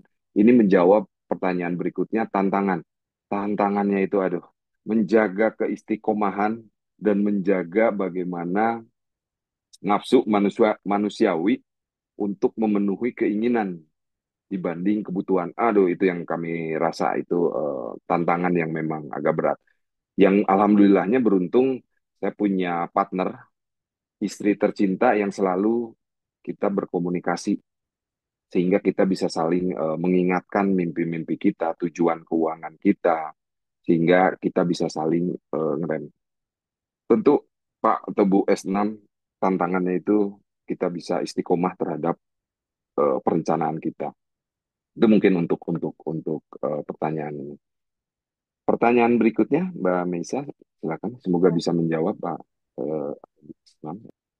siap. Terima kasih Bapak untuk jawabannya. Eh, sudah terjawab, G? Mohon izin Bapak atau Ibu S6 ini. Semua pertanyaan sudah terjawab tadi ya. Dan mungkin sebelum beranjak ke pertanyaan yang ada di kolom komentar, di sini ada Bapak Joko Purnomo yang sudah raise hand begitu Bapak dari tadi mungkin sudah antusias untuk menanyakan pertanyaannya. Mungkin kepada Bapak Joko dipersilahkan. Iya. Matur nuwun, Mbak. Assalamualaikum, Pak narasumber. Mohon izin saya off cam Waalaikumsalam baru di, warahmatullahi. mohon maaf baru di perjalanan. Pak, Siapa? saya Nggak masalah. to the point aja ya, Pak. Jadi ini maksudnya adalah fokusnya ke asuransi, investasi, tabungan, atau Bapak melakukan suatu eh, penawaran training semacam RFP atau yang lainnya seperti itu tadi. Mohon ke poin aja gitu. Matur nuwun, Pak. Oke, baik. Terima kasih Pak Joko.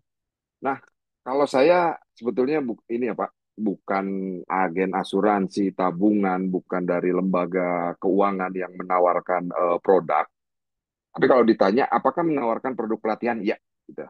Karena saya diminta oleh Pak Alkomi ini untuk memaparkan ke Bapak Ibu semua bahwa penting loh literasi keuangan untuk para pekerja itu. Tolong ceritakan konsep besarnya seperti apa dan produk apa yang dipunya sehingga kalau misalnya Bapak Ibu tertarik untuk mengikuti pelatihan dan syukur-syukur itu merupakan program dari Dinas Tenaga Kerja Provinsi Jawa Tengah, wah kayaknya kalau bermanfaat itu dengan apa ya, dengan senang hati nanti para national trainer, kebetulan Pak Alkomi itu national trainer di Jawa Tengah, Bapak Ibu bisa kolaborasi untuk bikin di perusahaan atau di ini Bapak silakan itu dilakukan dengan Dinas Naker Trans Provinsi Jawa Tengah. Nanti mungkin Pak Alkomi juga bisa menambahkan ya Pak mengenai program dari Disnaker Trans Jawa Tengah itu. Itu ya Pak Joko Purnomo. Lanjut Pak, jadi ini apakah ini berbeda dengan AWP, QWP, RFP begitu? Atau ini program eh, internal tersendiri begitu? Ya, baik Pak Joko. Kalau Kalau AWP, QWP, RFP itu kan memang itu kita ada sertifikasinya kan gitu lah. Ini seperti itu atau ini adalah mohon maaf gitu. Bapak lagi dari lembaga pelatihan gitu tadi TUK atau LSP atau apa kemudian menawarkan untuk pelatihan ini gitu. Ya, sebetulnya Pak, kalau bicara tentang pengelolaan keuangan ya, kalau bicara tentang konten ya Pak, itu sama Pak, konsep besarnya sama. Yang membedakan masalah metodologi.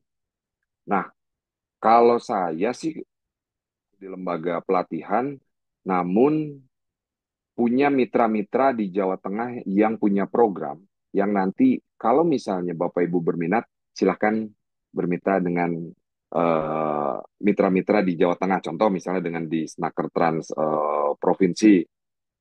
Nah, yang saya paparkan tadi adalah karena saya adalah regional trainer dari ILO, bahwa ILO ada loh tools-nya yang sekarang ILO sudah melatih para pelatih di daerah Jawa Tengah sehingga silahkan apabila berkolaborasi dengan mitra-mitra di Jawa Tengah. Jadi saya hanya bantu Dinas Tenaga Kerja dan Trans untuk menjelaskan program literasi keuangan dan tools. Kalau untuk nanti implementasinya itu silakan langsung dengan Disnaker Trans Provinsi Jawa Tengah gitu, nggak melalui saya. Itu mungkin Pak Joko. Iya Pak, matur nuwun. Ya. Sami-sami Pak. Baik, terima kasih untuk pertanyaannya dari Bapak Joko dan juga jawabannya yang sangat menjawab dari Bapak Jimmy. Kemudian ini terlihat sudah banyak yang raise hand begitu Bapak. Sudah semakin malam tapi semakin semangat nih para peserta kita pada malam hari ini. Mungkin karena sesuai urutan saja nih Bapak Ibu sekalian. Di sini ada Pak Bayu. Dipersilakan Bapak. Iya, izin Pak Jimmy, saya Bayu Kusdiansyah. Malam Pak Eh, Bayu. Langsung aja mungkin ya, saya Silakan dulu Pak. pernah kerja dari tahun 2006 sampai 2013. Saya di PHK Pak waktu itu gitu ya.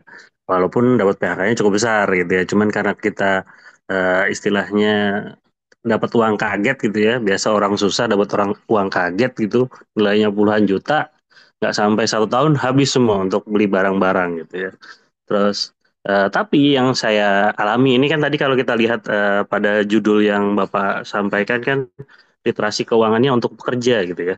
Jadi yang saya alami dulu kalau nggak mau cerita pekerja-pekerja sekarang deh ya, kita bicara pekerja-pekerja saya dulu gitu ya, dengan gaji pas di upah minimum gitu ya. Di Tangerang dulu saya masih gajinya cuma sekitar 1,5 juta Pak.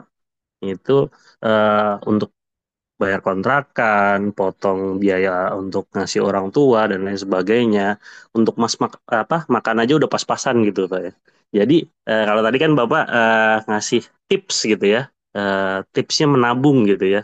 Pentingnya menabung gitu ya. Terus ada tujuan masa depannya, dana darurat, tips menabungnya gitu ya. Jadi kalau untuk pekerja saya pikir ya yang akan jadi kesulitan terbesarnya dalam kemampuannya mengelola keuangan adalah bagaimana dia menambah pendapatannya sehingga punya chance untuk adanya tabungan gitu ya.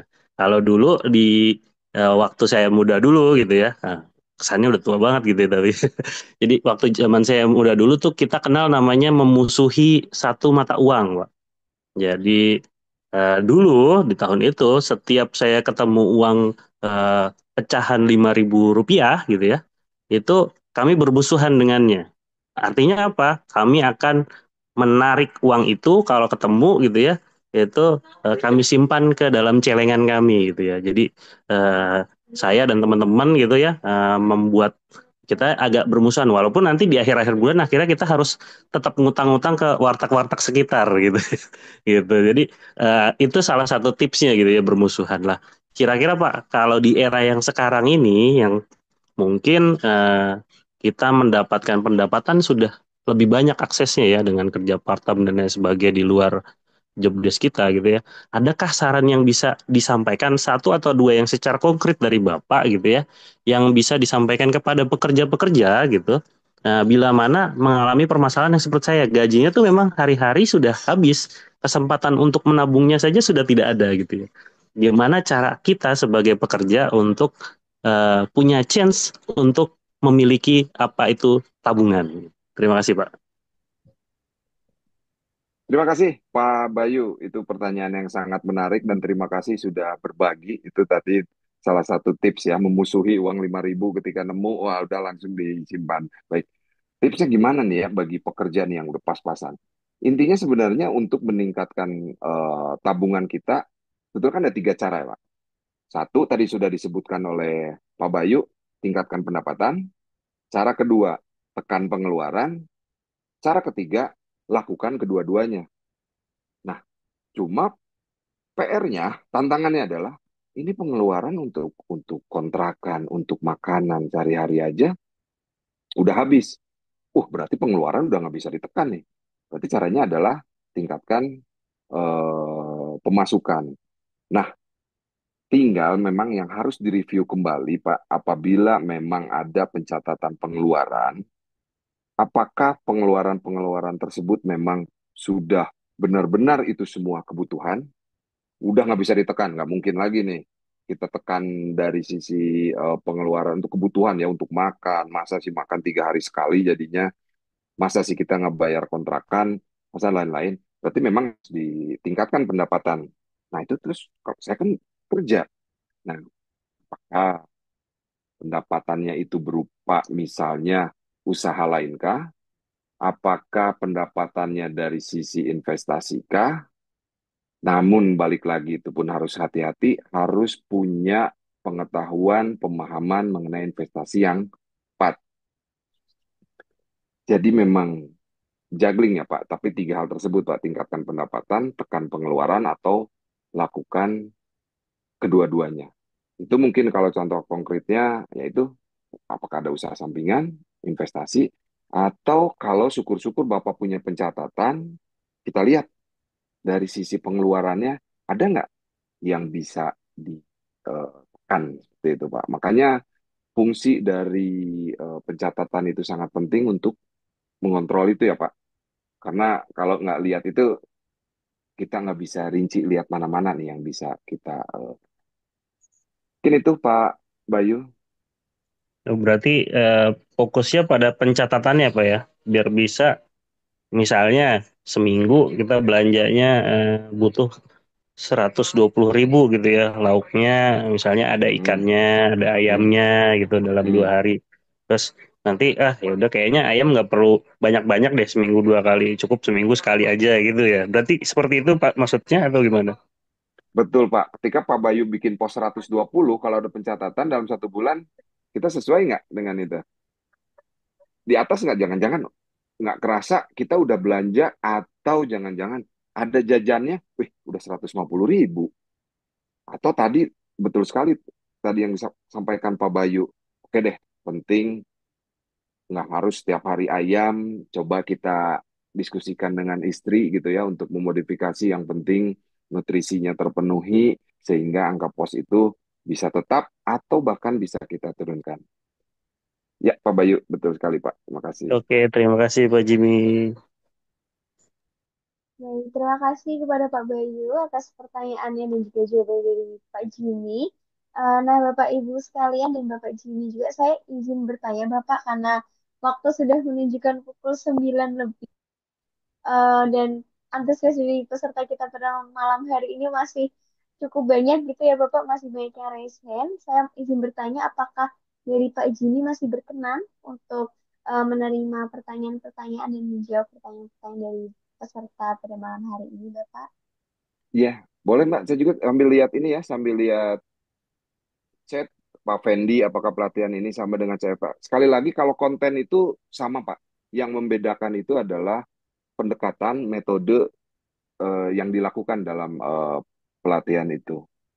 Terus materi, yes, bisa nanti saya kirim ke panitia. Berapa biaya pelatihan yang sangat menarik tersebut? Aduh, kalau saya nggak, sebetulnya nggak jualan produk pelatihan tersebut. Silakan kalau itu nanti dengan Pak Komi. Kemudian, apa keuntungan dan kerugian memiliki dana darurat dibandingkan dengan investasi? Better mana ya untuk pemula? Balik lagi ini masalah tujuan, Bapak Ibu. Kalau memang tujuannya untuk dana darurat dan perlu likuiditas yang tinggi, likuiditas itu gampang dicairkan. Sebaiknya itu tabungan aja, yang gampang dicairkan ya, Bapak Ibu.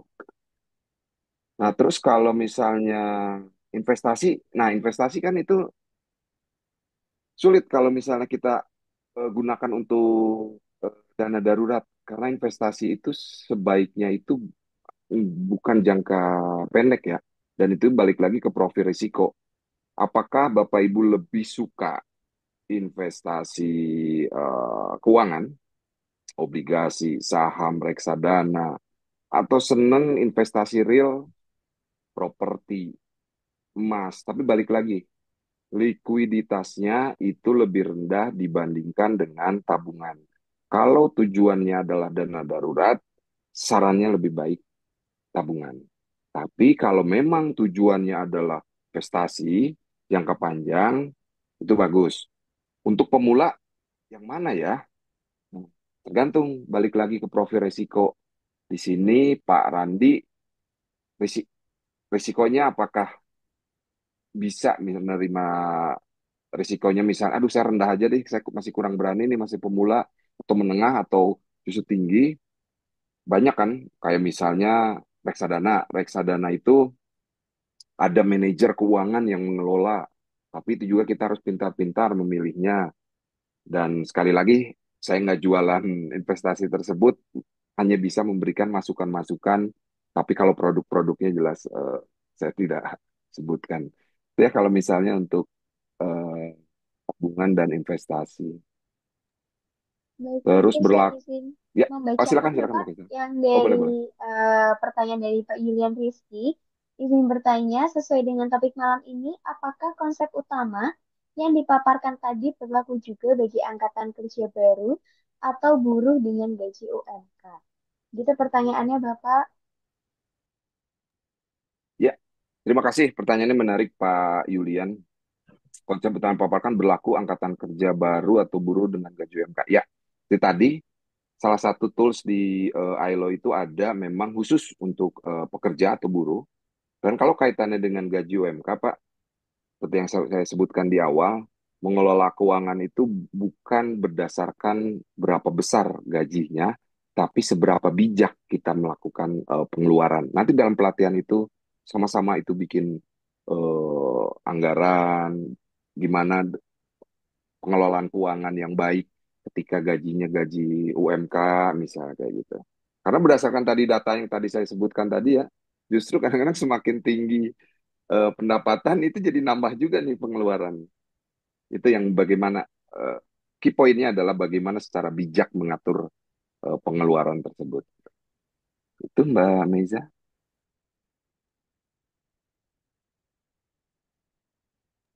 Kayaknya sisanya pertanyaan buat Pak Komi tuh.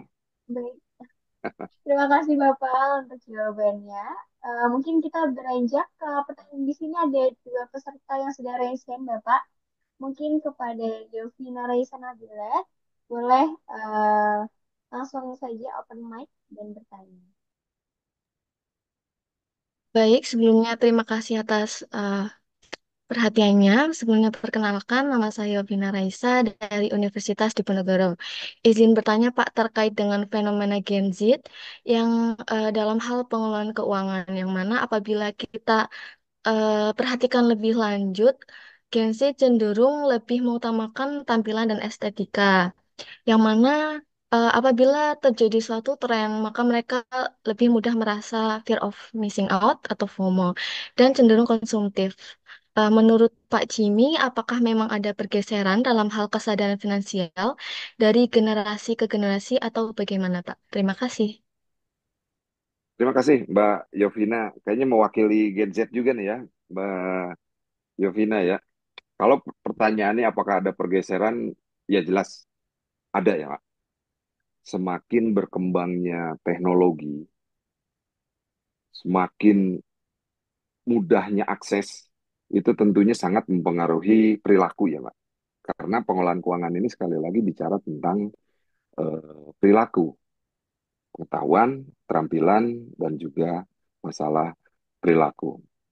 Gen Z dengan misalnya literasi digital yang sangat tinggi, sangat mudah informasi, sangat aktif dalam media sosial, apalagi media sosial dengan tampilan atau dengan visual yang sangat menarik sehingga potensi untuk misalnya, waduh, ini lagi tren, itu sangat tinggi ya mempengaruhi eh, Gen Z kita. Jadi kalau ada pergeseran sangat jelas. Kemudian bagaimana seperti tadi saya bilang, membeli sesuatu itu hanya hitungan menit dan hanya dengan jari saja, check out, check out, check out, dan bagaimana akses terhadap pembiayaan itu sangat mudah, sehingga banyak misalnya yang terjebak dalam apa, dalam pindar, misalnya pinjaman daring. Apalagi ada juga yang terjebak dengan cara-cara instan. Karena mohon maaf kalau saya melihat generasi sekarang itu semakin instan gitu. Jadi bukan hanya makanannya aja yang senang instan.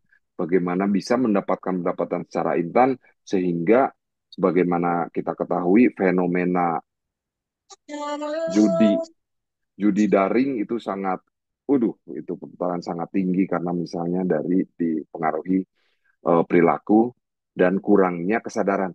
Karena pengolahan keuangan ini nggak diajarin kan di sekolah, nggak diajarin bagaimana kita mengelola keuangan misalnya. Dan itu mungkin fungsi dari keluarga, fungsi dari teman yang misalnya memang sudah punya penyadaran terhadap pentingnya literasi keuangan sejak dini.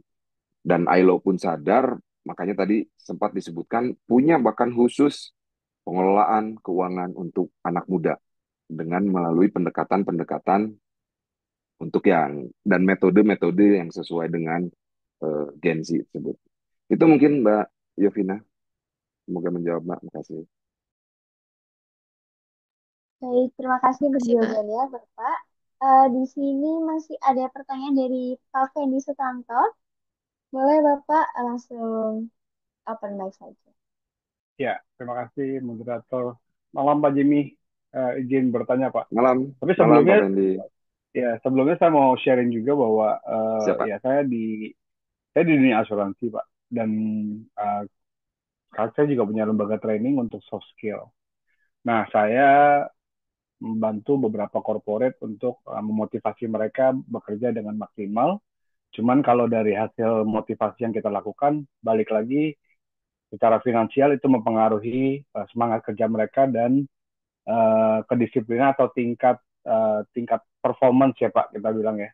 Karena terbeban dengan pinjol atau utang atau kredit yang mereka ambil tanpa mereka menghitung kalkulasi gaji yang mungkin tiap tahun naiknya berharap 10% cuma naik 5%, bahkan ada yang nggak naik gaji Pak.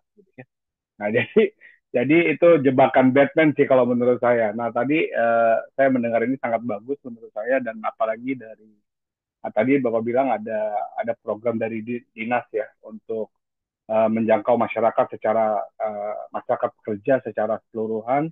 Ya, saya sendiri emang salah satu trainer juga di asuransi. Salah satu asuransi saya nggak perlu sebut namanya. Tapi emang setiap kali saya mengedukasi masyarakat melalui keuangan ini, jujur aja Pak, ini tidak menarik buat mereka. Ya, kalau kita ajakin yuk kumpul yuk, kita cerita tentang literasi keuangan atau kita tentang financial, mereka pasti tolak. Sibuk lah ya, banyak alasan segala macam. Nah, ujung-ujungnya sebenarnya mesti dipancing dengan kalau saya bikin komunitas namanya Kawan Trainer, dan kita akan lakukan di coffee shop. Kita undang mereka ngopi-ngopi, kan anak-anak muda, atau kita kan lebih suka, Pak, Indonesia ini kan lebih suka ngumpul-ngumpul ya Pak ya. Nah, dari situ saya panggil pembicara biasanya. Saya panggil pembicara keuangan, pembicara properti, pembicara investasi untuk sharing tentang bagaimana mereka bisa mendapatkan pendapatan lebih melalui bisnis yang ada di saat ini, apalagi sekarang zamannya digital ya Pak ya. Gitu ya. Jadi banyak saya undang beberapa teman-teman yang emang praktisi di sana, Nah, emang kesulitannya adalah sebenarnya bagaimana membuat kesadaran mereka, Pak. Itu yang saya alami banget. Dan walaupun kita udah kasih apa, trainingnya atau kita udah kasih workshopnya, selama mereka menjalankan sendiri, ujung-ujungnya mereka jeblos lagi ke utang. Tadinya utang tinggal dikit, tapi karena kebutuhan atau karena apa, tiba-tiba ada kebutuhan besar, ya mereka harus ngutang lagi gitu. Itu ya Pak. Nah ini story-nya. Jadi pertanyaan saya sebenarnya ada beberapa hal. Yang pertama, gimana caranya saya bisa bekerja sama dengan ILO untuk mengundang pembicara dari ILO. Satu, kalau emang diizinkan, apakah ada kelas untuk training training for trainernya. Saya tertarik untuk berbagi karena gini, karena selama saya jualan eh, program training ke perusahaan kan yang beli kan ownernya Pak ya, atau HRD ya. Nah kalau mereka yang beli itu kan karyawan mau nggak mau ikut gitu ya. Nah sebenarnya saya mau kasih bonus ke merekanya setelah ambil training team building atau soft skill, saya mau kasih bonus literasi keuangan Pak. Nah cuman emang saya pelajari CFP, kemarin saya pernah ikut kelas CFP, menurut saya itu lebih ke praktek aja, praktek bagaimana bikin penyusunan anggaran. Nah, ini yang agak sulit karena menurut saya ini kita perlu benar-benar bekerja bersama-sama ya seluruh Indonesia, para teman-teman trainer atau yang terpanggil untuk mengedukasi masyarakat, ya semua ini kita harus mainkan gitu. Nah, tinggal bagaimana caranya masuk ke mereka nih. Saya masuk melalui perusahaan Pak, melalui perusahaan supaya mereka terpaksa harus ikut karena kalau nggak absennya dihitung masuk gitu kan ya. Jadi kalau kalau kalau nggak gitu kayaknya nggak menarik dan mereka lebih pilih kerjain yang lain gitu ya. Nah, jadi maka pertanyaan saya bagaimana saya bisa mengundang rekan-rekan trainer dari ILO, ataupun memang ada pelatihan untuk para trainer. Dan sebenarnya sebenarnya eh, kalau misalnya sudah ada komunitasnya, kan saya lagi bangun komunitasnya Pak. Nah komunitasnya ini sebenarnya saya mau jadikan mereka, jadi awalnya mereka ikut ikut ikut kita punya komunitas belajar. Setelah ikut komunitas belajar, justru saya mau bagikan mereka untuk jadi mereka yang mengajar gitu. Nah kalau semakin banyak yang mereka jadi pengajar, menurut saya akan semakin banyak dampaknya gitu. Ya kan, nah itu yang saya mungkin saya perlu. Cuman kalau pasti tanya, ayo mau ikut TFP nggak atau QWP nggak atau apa, dan mereka bilang, ya cuma kayak gitu doang. Kita sertifikasi bayar lagi gitu kan ya. Nah itu Pak, jadi mungkin mohon pencerahan apakah ada kemungkinan kerjasama untuk bisa menduplikasi para para pendidik keuangan di saya di Jakarta base-nya. Jadi kalau ke Jawa Tengah jarang sekali. Kalau bisa kerjasama sama dinas, saya akan senang sekali membangun Indonesia lebih baik secara keuangan karena kita belum dibilang negara maju karena masyarakatnya masih banyak utang Pak. Gitu ya. Kalau orang-orang luar sana mereka udah lebih banyak asetnya dibanding utangnya gitu. Pekerja-pekerja di luar negeri ya gitu ya. Makanya mereka jadi negara.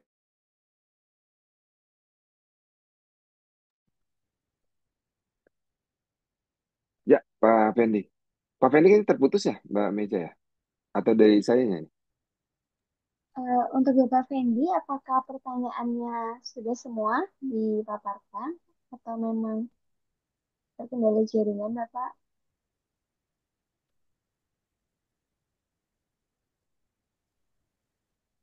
Oh, kayaknya terkendala Sepertinya jaringan, tapi terkendala jaringan. oke baik. Nah ini menarik nih, sebetulnya pengen bertanya lebih lanjut. Tadi Pak Fendi kalau nggak salah tinggal di Jakarta ya. Kalau misalnya memang tertarik misalnya dengan program edukasi keuangan, ya boleh main ke Menara Tamrin, Pak, lantai. Tapi kayaknya Pak Fendi terlempar mungkin ya. Ya. Tadi sudah sempat masuk, namun sekarang terlempar kembali, Bapak. Oke, kita mau ke pertanyaan berikutnya atau bagaimana Mbak Meza? Tadi pertanyaan dari Pak Fendi ini sebagai pertanyaan penutup, Bapak, kebetulan Oh, dari sebagai diskusi penutup. kita pada malam hari ini. Betul, Bapak.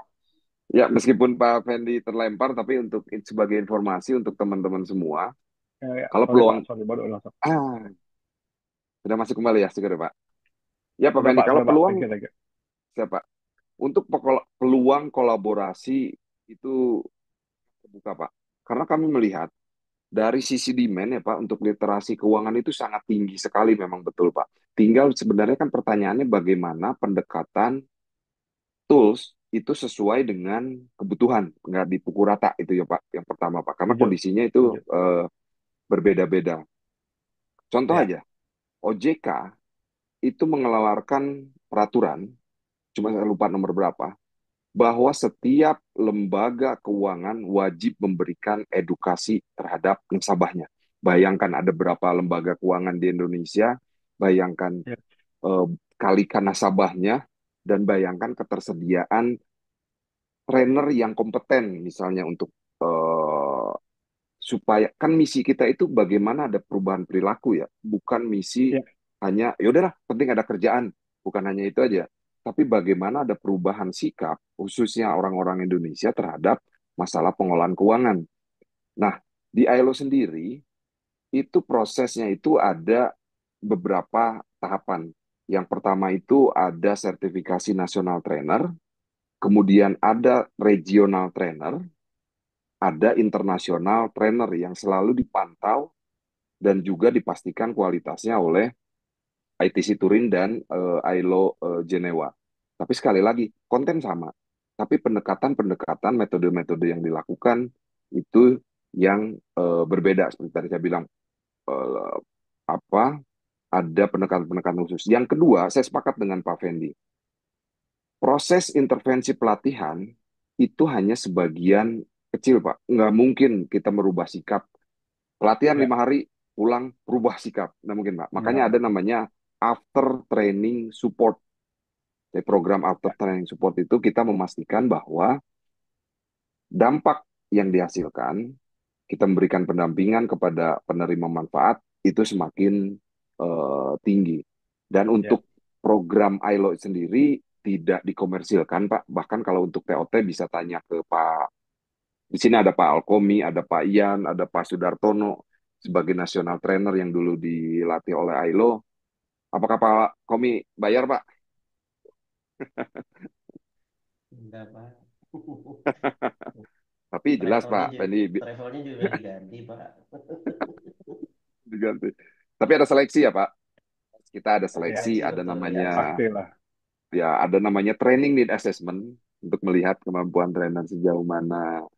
Kemudian juga pada saat implementasi kita lihat perubahan-perubahan melalui apa ya pretest, post-test, baseline, endline. Kemudian juga kita dorong para trainer untuk memberikan pelatihan dengan supervisi ketat. Maksudnya bukan Ya, kita pengen ribet ya, tapi untuk memastikan bahwa kualitas dan impact yang dihasilkan itu ini. Tapi kalau untuk ngobrol lebih panjang, Pak, kalau Pak Fendi di Jakarta boleh main ke Menara Tamrin, Pak, lantai 22, boleh Pak, Pak. kantor ILO.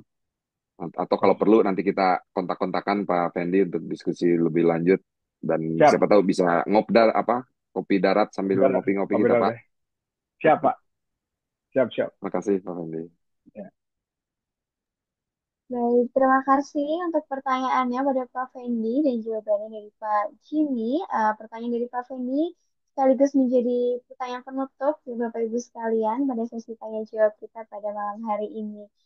Baiklah hadirin sekalian, kita telah menikmati paparan materi yang sangat menarik dan juga sesi diskusi yang begitu inspiratif.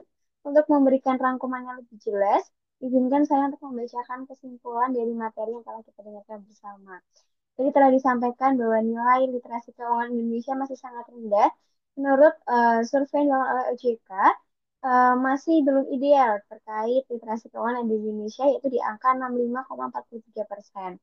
Pengelolaan keuangan bukan hanya mengenai pengetahuan, tapi juga soal keterampilan dan keyakinan yang bisa mempengaruhi sikap dan perilaku manusia dalam pengelolaan keuangan itu sendiri.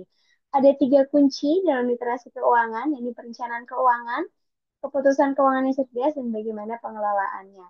Di mana literasi keuangan ini berfungsi untuk membantu mencapai tujuan keuangan dan masa depan keuangan yang aman, bisa mengurangi stres finansial, dan meningkatkan kualitas hidup yang lebih baik, serta membantu mengelola dan mengendalikan keuangan secara efektif. Tadi juga sudah dijelaskan bahwasannya ada beberapa konsep utama, yaitu membuat perencanaan belanja, menabung. Di sini yang saya buat sisi bukan sisa, begitu ya. Investasi dan pengelolaan hutang. Kemudian membuat rencana keuangan dengan menetapkan tujuan keuangan, memantau pendapatan dan pengeluaran, membuat alokasi dana, dan memantau serta menyesuaikan anggaran secara rutin. Bapak Jimmy juga sudah memberikan kepada kita tips-tips dalam menabung. Yang pertama, utamakan menabung sebelum melakukan pengeluaran, menabung di tempat yang aman. Kemudian terkait investasi, di mana dalam investasi kita juga harus memahami toleransi resiko, di mana resiko tadi terbagi menjadi resiko rendah, menengah, hingga tinggi, serta menentukan jangka waktu investasi yang sesuai. Kita perlu mengelola dan mengurangi hutang, perlu berpikir secara rasional dan bukan emosional. Sekian kesimpulan daripada materi webinar kita pada malam hari ini. Sekali lagi saya ucapkan banyak terima kasih kepada Pak Jimmy sudah menyempatkan waktunya ya Pak untuk memaparkan materi yang sangat-sangat luar biasa. Mungkin sebagai penutup Bapak apakah ada closing statement untuk mengakhiri webinar kita pada malam hari ini? Ada Mbak Meiza, kalau saya sih karena tadi ada pertanyaan dari Gen Z, saya pengen sok Gen Z juga gitu Mbak. Jadi ada sedikit quotes mengenai mengatur keuangan itu kayak diet Mbak. Gampang di teori, susah di praktek. Kadang jadi intinya itu implementasi. Kayak persis kayak Betul diet. Waduh, Bapak. saya pengen diet. Teorinya aja tapi prakteknya. Nah, yang paling penting itu adalah prakteknya, implementasinya, Mbak. Makasih Mbak Meiza, makasih juga Pak Komi yang sudah eh, mengundang Pak Mahendra, Pak Ian, dan teman-teman di sini ada juga saya lihat ternyata ada teman-teman nasional trainer. Terima kasih banyak, senang bisa hadir di sini. Mohon maaf kalau saya ada salah-salah kata, ada hal-hal yang kurang berkenan atau kurang jelas. Semoga Bapak Ibu sehat semua, Bapak Ibu dimudahkan rezekinya sehingga bisa melakukan pengelolaan keuangan lebih baik. Sekali lagi terima kasih. Walau muwaffiq ila aqwamit thoriq. Wassalamualaikum warahmatullahi wabarakatuh. Waalaikumsalam warahmatullahi wabarakatuh. Terima Waalaikumsalam. kasih untuk closing Terima statementnya Pak kasih Pak Jimmy. Jimmy. Terima Terima kasih Pak kasih juga Jimmy. untuk Bapak Ibu Terima kasih. peserta yang sudah menyempatkan waktunya bergabung di webinar Ngopi Se edisi 15 kita pada malam hari ini. Terakhir, Bapak Ibu, sebelum menutup, mungkin ada kata penutup gitu, satu dua patah kata dari Pak Mahendra mungkin, yang biasa menjadi moderator gitu ya Bapak, dan tiba-tiba malam hari ini ada wajah baru gitu. Mungkin ada Pak, satu dua patah kata yang ingin disampaikan. Wah, ketembak juga ini. Padahal saya mau menyimak aja ini. Tapi yang pasti, saya mau mengucapkan terima kasih sekali lagi buat Pak Jimmy, terus sama Om Alkomi yang sudah memperantarai ngopi sik dengan Pak Jimmy, terus kepada Pak Yan, dan khususnya kepada jenengan Mbak Meiza. Jenengan memberikan warna, rasa, sekaligus aroma ngopi kita malam ini. Ciamik lah, mantap. Terus kemudian kepada teman-teman rekan-rekan semua yang sudah turut hadir di acara webinar kita, dan acara webinar Ngopi Sik ini akan berkelanjutan, jadi eh, tetap simak ya di grup WA Ngopi Sik. Dan eh, bagi saya sih ini selalu saya sampaikan, apapun karir profesional panjenengan ataupun yang saat ini sedang mau meniti karir dan akan meniti karir bagi Pak, ini saya lihat ada beberapa mahasiswa juga. eh, saya ingin menyampaikan bahwa tetaplah menjadi baik. Jika beruntung, panjenengan akan menemukan orang baik. Jika tidak, maka panjenengan akan ditemukan orang baik. Dari saya sekian dan selamat malam, selamat istirahat, dan matur suwun sekali lagi kepada panjenengan semua yang hadir malam ini. Mantap. Terima kasih banyak Bapak penutup yang luar biasa. Tetaplah menjadi orang baik ya Bapak Ibu sekalian. Baik, terima kasih. Mungkin itu menjadi penutup webinar kita pada malam hari ini. Saya selaku MC dan moderator, mohon maaf apabila terdapat kesalahan, baik disengaja maupun tidak disengaja, yang sudah saya lakukan di webinar pada malam hari ini. Harapannya di webinar-webinar series berikutnya, selalu ada antusias begitu ya Bapak, karena pastinya akan ada narasumber-narasumber yang menyampaikan materinya yang sangat amat menarik dan luar biasa. Begitu, terima kasih sekali lagi kepada narasumber dan Bapak Ibu sekalian yang sudah hadir. Wassalamualaikum warahmatullahi wabarakatuh. Waalaikumsalam warahmatullahi wabarakatuh. Matur suwun Terima semuanya. kasih Pak Jimmy, Pak Mahendra. Ye Om, Terima kasih semua. selamat istirahat. Terima kasih. Selamat istirahat semua. Terima kasih semuanya. Terima Sehat kasih. selalu Ye, Pak Komi, Pak Yan, Sehat Pak selalu Mahendra, Pak Jimmy. ye Pak. trainer. Terima kasih.